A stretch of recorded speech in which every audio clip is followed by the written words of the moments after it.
Well, Zetech, a football team, the Titans, have been sponsored by the Kenya Football Welfare Association, KEFWA, and the Brighter Monday Company.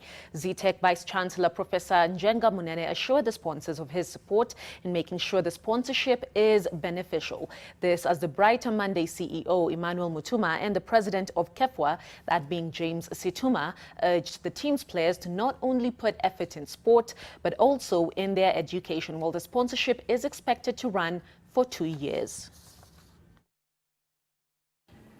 One thing that we don't want to do is to produce students who are narrow-minded.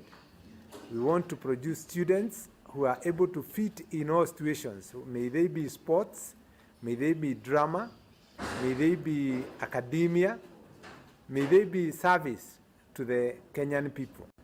And our prayer is that as we associate with the Kenya Football Association and Brighter Monday, that our teams are going to be all people who can plan their lives, people who can take their studies seriously, because sports is a window, a small window in somebody's life.